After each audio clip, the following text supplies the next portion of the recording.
Hi YouTube. I got some new coins. It's been a while since I've posted a video, so I'm going to share those with you. It's pretty interesting that I've been able to accumulate a couple more coins, including some NGC stuff, so I'm going to share them with you.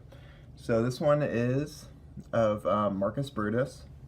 This one was issued after the assassination of Julius Caesar. So when Brutus pretty much fled Rome and made his own imperial army in Anatolia and in Egypt and Greece. So he fought against Augustus and Mark Antony. So this is a denarius issued by him. This is a denarius issued after his victories. So it identifies him as an imperator or a accomplished general. So this is pretty interesting. So this is minted under the moneyer of the Legate P. Costa. So he was one of the lead generals, the lieutenant generals of Marcus Brutus's army. So I thought it was pretty interesting. Of course, everybody knows about the Ides of March denarius. Obviously, I'd never be able to get that, especially since it's usually goes for over $100,000. So this is the closest thing I get to a Marcus Brutus denarius. So if you can read this right here, it would be Imp and then Brutus. So Imperator Brutus, and then this is his trophy. This is a statue and trophy of his accomplishments in Anatolia. It doesn't say right here, but it was most likely minted in Greece or in Western Anatolia. So yeah, it's graded VG, not a particularly high grade, but enough to like identify who minted it, Costa Legate. So, and then issued by Marcus Brutus. So I thought it was a really interesting coin. I really wanted it for a long time. They usually go between $500 and $600 if they're at least graded. So I thought that was really good. So this one is a Roman Imperator coin. This is of Medius Pius Scipio. He was one of the people. He was like a Pompeian, so he joined Gnaeus Pompeius Magnus, also known as Pompey the Great. After Julius Caesar's victory at Pharsalus, Medius Pius Scipio fled to Africa, where he gathered support with an army to fight Julius Caesar. So this is his coin. Pretty interesting coin. This is great choice, fine. And Medius Pius Scipio declared his ancestry from the famous Scipio Africanus. So, which is why on the back there's a African elephant, to show his victories over Hannibal. So I thought it was a really beautiful, interesting coin. So this is like during the Roman Civil War of Julius Caesar. So this is, on the front is Jupiter, on the back is Imp, Scipio. So that would be like Scipio, and then he's an imperator, so he's a great general of the Roman army. And I believe he committed suicide in North Africa after losing a battle. So it's a really interesting coin. Another one I got graded was from NGC. This one is of John VIII Palaeologus. He was the second to last emperor of the Byzantine Empire. So this was the highest denomination coin they had. They didn't have any gold or electrum coins because they're basically the only territory that the Roman Empire had left was pretty much lands inside Constantinople. So this is a good example of the last years of the Byzantine Empire. He was succeeded by Constantine the 11th. I believe he was his brother. So it's just really nice to have something that, is a medieval coin, and yet it's also an ancient coin in the same perspective. So this is a Stravanium, which is the denomination they had. It's pretty much like half a histamia. So this is on the back is John Paleologus. You can barely make out his bust because this is medieval coins. They have a crude image, and then Christ holding the Book of Gospels. So that was a just graded choice, fine. So even though it was like 1450, it was still graded as like an ancient coin because the civilization that issued it. I got plenty of other coins as well. These are just some of the coins I have in flips.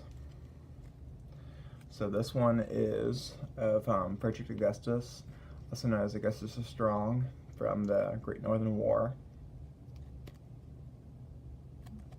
It's really nice to have that coin from the Polish-Lithuanian Commonwealth. That was actually issued under the Saxony Electorate. So this one is of Juan I of Castile and Leon. If you know anything about like Spanish history, you'll know that he lost the Battle of Aljubarrota against Juan of Portugal. So he's a very interesting person. This right here is of the divine goat, and then on the back is a crowned Y. And this is pretty similar to Juan's coinage with a Y on the back and crowned. This one is this one's West Francia after Charlemagne and then his son Louis the Pious. This is Charles II, the grandson of Charlemagne. He was considered the first king of France because his two other brothers basically took over Germany and Middle Francia, and he was given West Francia, which is pretty much now what is now the Kingdom of France. So this is a pretty nice coin. Got it from Pegasus auction at a coin show. So, and I got it for like pretty much like 1/6 of its price, which is really nice because anything they don't sell in an auction, they cut the price pretty much in half. So it's a really nice coin. It's got a little uneven striking, so, but this is similar to Charlemagne's coins. There's a cross, and then on the back is Carlos in a monogram. Another one is Spanish Netherlands. I couldn't make out the legend, so if you find anything on information about that, like online or in a book, please let me know because it's really bothering me. I know it's of Albert VII and Isabella II of the Netherlands, the Habsburg dynasty, but I just can't make out really which denomination it is, what year, or the legends around it. So if you find anything on it, please let me know. It would really help.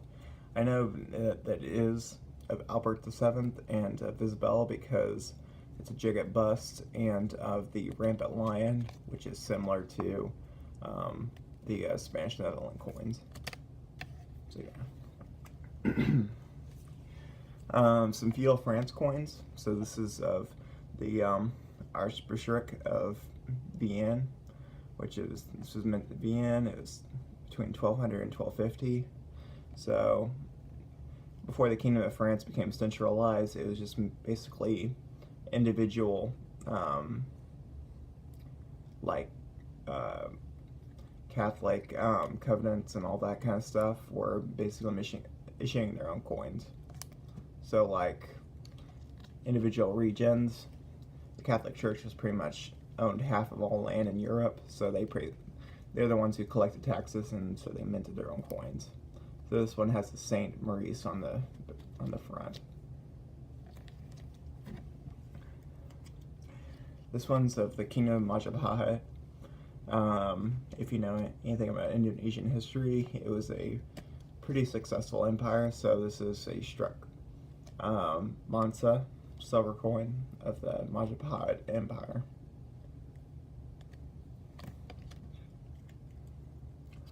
This one's a 1/5 Philips dollar, or also known as a 1/5 of a dollar. This one was issued during the Spanish Netherlands during Philip II's reign. So it is Philip II. And the back is the Royal Court of Arms. So, really nice coin, I think. This one's a Heller, and this is a silver coin. It was issued during the regency of the Hussite government. So when Jan Hus preached his anti-Catholic sentiments, there's basically, this was before the Protestant Reformation, but many people believed in what Jan Hus believed in, and so they rose up against the Holy Roman Emperor and declared their own state. So this is during the regency of the Hussite government in Prague. So, well, this is similar to Bohemian coins, where they have a rampant lion on the front. There's nothing on the back, though.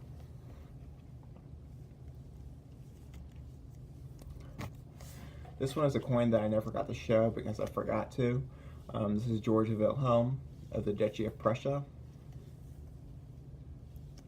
Kind of hard to see, but it's W with a G and then a Prussian eagle. This is another coin to improve my collection. This is a Tacitus of Lugdunum minted coin. This is N29 coins. I just did this. I just bought this because it's much better than the one I actually have, so I don't have to keep it in like a cardboard slip, so this is a much nicer coin. Yeah. This one is just a coin I found like in a bin, so like they had like 3 for $1 or like 5 for $1. So this is what I bought. This is a Louis XIV, and this is Tours Mint. It's a Liard of Louis XIV. So just interesting to pick out coins and like find out what they are and where they're minted. This one's also Feudal France. This is also minted.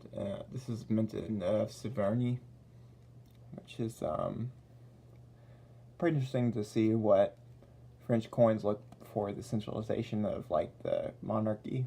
So, and this is Anjou. This is Feudal France as well. So Fulk the 4th or the 5th. Pretty famous in Crusader history. He became like the king of Jerusalem. So is it there? And this one is also, this is a Hadrian, and this is Travels of Adrian. He visited like Egypt and North Africa and Hispania and Britannia, and this is one of the coins commemorating his visit to Egypt. So very nice.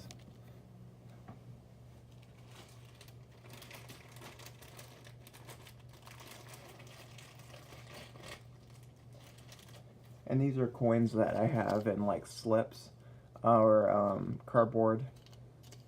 So this one is of Louis Philippe.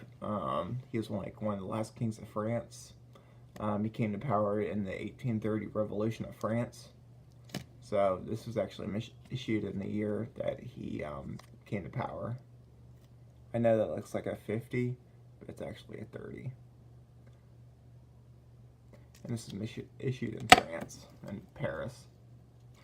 Here's a George III cartwheel penny.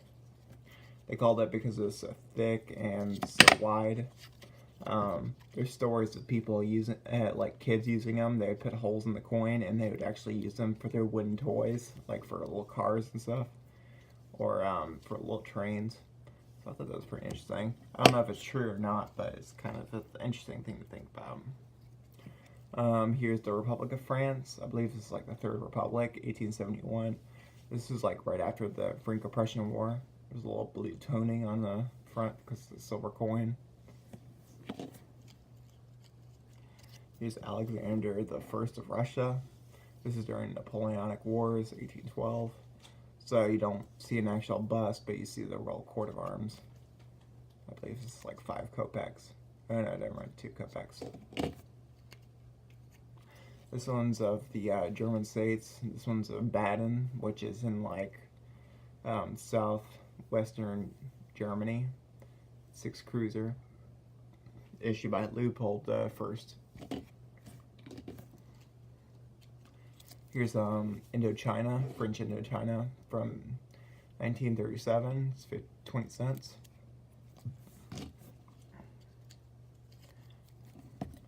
Here's Leopold II of Belgium, known as a tyrant for the Belgian people in Africa for his cool treatment of the indigenous people. So this is a 1 franc silver coin. Here's this is just because I got in the bin. This is a 1911 1 kopeck of Nicholas II, Emperor of Russia. Alfonso XII, 1877. I believe he was born a king because his father, Alfonso, died while he was still pregnant in his mother. So the moment that he was born a king, literally. And